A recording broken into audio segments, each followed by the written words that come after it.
మోసానికి మోసం. చందమామ కథ. ఒక రాజుకు లేక లేక ఒక కొడుకు పుట్టాడు. ఆ కుర్రవాడికి విజయుడని నామకరణం చేసి ఎంతో గారాబంగా పెంచుతూ వచ్చాడు. విజయుడు వయసు గలవాడే మంత్రి కొడుకైన గుణనిధి. విజయుడు, గుణనిధి ఆ బాల్య స్నేహితులుగా కలిసే సకల విద్యలు అభ్యసించారు. ఇద్దరూ యుక్త వయస్కులయ్యారు.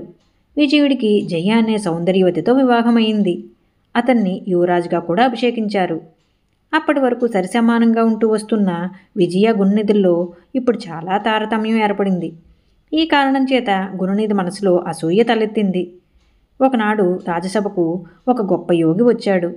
ఆయన విజయుడి కేసి పరీక్షగా చూసి, రాజా, నేనొక అసాధారణమైన శక్తిని సాధించాను.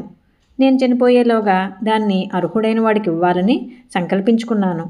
మీ విజయుడిలో అర్హత ఉన్నదని నాకు తోస్తున్నది. మీకేమీ అభ్యంతరం లేకపోతే 1 మాసంలోగా నా విద్యను ఇతనికి ఇవ్వగలను అన్నాడు. రాజు అందుకు సమ్మతించాడు.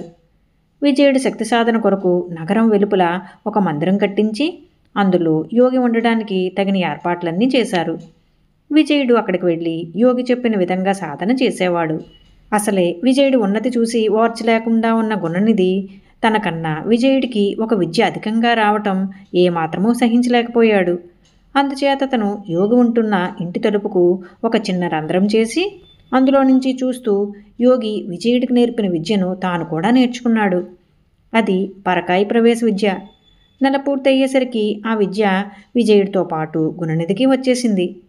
యోగి వెళ్ళిపోయాక ఒకనాడు విజయుడు, గుణనిధి షికారుగా వనం కేసి బయలుదేరారు. మిత్రమా, యోగి నీకు నేర్పిన విద్య ఏమిటి అని దారిలో గుణనిధి విజయుడిని అడిగాడు, తనకు తెలియనట్టు. యోగి వద్ద నేను పరకాయ ప్రవేశ విద్య నేర్చుకున్నాను అన్నాడు విజయుడు. అలాగా, ఆ వింత నాకు చూపించుదు అన్నాడు గుణనిధి. వారు వనంలో కొంత దూరం వెళ్ళేసరికి ఒక చెట్టు కింద చనిపోయిన చిలక శరీరం ఒకటి కనిపించింది. గుణనిధి దాన్ని విజయుడికి చూపి, నువ్వు దీని శరీరంలో ప్రవేశించి ఎగరగలవా? ఊహించుకోవటానికి అసాధ్యంగా ఉన్నది అన్నాడు. అయితే కళ్ళారా చూడు అంటూ విజయుడు చెట్టును ఆనుకుని కూర్చుని తన శరీరం వదిలేసి చిలక శరీరంలో ప్రవేశించి ఎగురుతూ తిరగసాగాడు. ఏమి జరుగుతున్నది అతను గ్రహించే లోపలే గుణనిధి తన శరీరాన్ని వదిలి విజయుడి శరీరంలో ప్రవేశించి కత్తితో తన శరీరాన్ని 2గా నరికేసి ఇంటిదారి పట్టాడు. ఇప్పుడు రాజ్యము, జయ కూడా తనకు దక్కుతుందని ఆశపడ్డాడు. చిలుక శరీరంలో ఉన్న విజయుడు వేగంగా ఎగురుతూ వెళ్ళి తన అంతఃపురంలో ఉన్న భార్యను చేరుకుని ఆమెకు జరిగిందంతా చెప్పి, నా శరీరంలో ఉన్న గుణనిధిని దూరంగా ఉంచే ఎత్తు ఏదైనా వెయ్యి, ప్రస్తుతానికి నన్నెక్కడైనా రహస్యంగా దాచు అన్నాడు. జయ చిలకను రహస్యంగా తన పడకగదిలో దాచింది. కొంతసేపటికి గుణనిధి తిరిగి వచ్చాడు. అతన్ని చూసి అందరూ విజయుడనే అనుకున్నారు.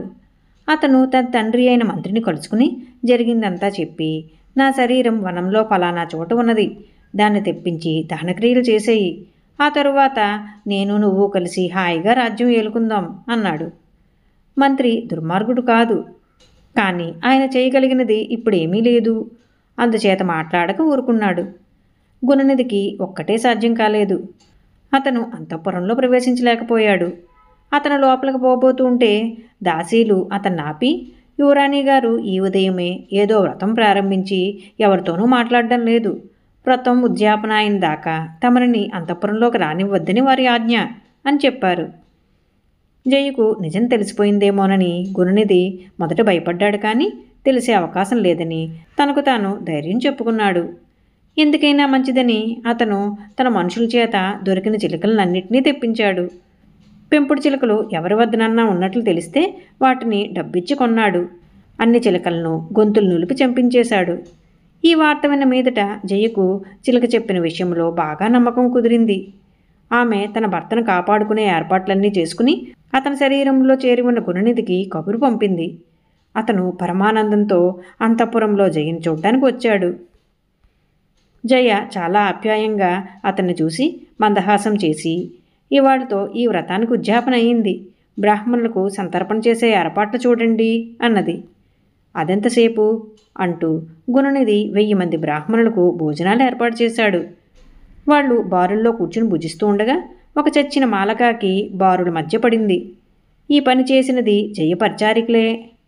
బ్రాహ్మణులంతా విస్తళ్ల ముందు నుంచి లేవబోతూ ఉంటే జయ వారిని లేవవద్దని, ఆ కాకి క్షణంలో ఎగిరిపోతుందని చెప్పింది.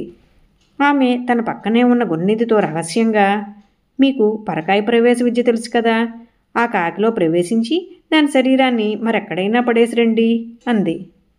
గుణనిధి సరేనని తన శరీరాన్ని లోపల ఒక గదిలో వదిలి కాకిలో ప్రవేశించి ఎగిరి దూరంగా వెళ్ళిపోయాడు. బ్రాహ్మణులు పరమానందభరితులై భోజనాలు కానిచ్చారు. ఈలోపుగా చిలుక శరీరంలో ఉన్న విజయుడు తన శరీరంలో ప్రవేశించి జయ దగ్గరకు వచ్చి, పీడ వదిలిపోయింది అన్నాడు ఉత్సాహంగా. బ్రాహ్మణుల భోజనాలు అయిన అనంతరం మాలకాకి శరీరంతో గుణనిధి తిరిగి వచ్చాడు. అతన్ని జయ దగ్గరికి పిలిచి పట్టుకుని చిలకను రహస్యంగా దాచి ఉంచిన పంజరంలో ఆ కాకిని బంధించి కప్పకు వేలాడగట్టింది. విజయుడు తన శరీరంలో తిరిగి ప్రవేశించినట్లు గ్రహించి గుణనిధి తనకు ఎలాంటి శాస్తి జరిగినది తెలుసుకున్నాడు. జయ మాలకాకిని ఎందుకు పంజరంలో పెట్టి పెంచుతున్నది ఎవరికీ అర్థం కాలేదు. ఈ కథ మీకు నచ్చినట్లయితే లైక్ చేయండి, షేర్ చేయండి. మరిన్ని మంచి కథల కోసం మా సంపత్ ఛానల్ని సబ్స్క్రైబ్ చేసుకోండి.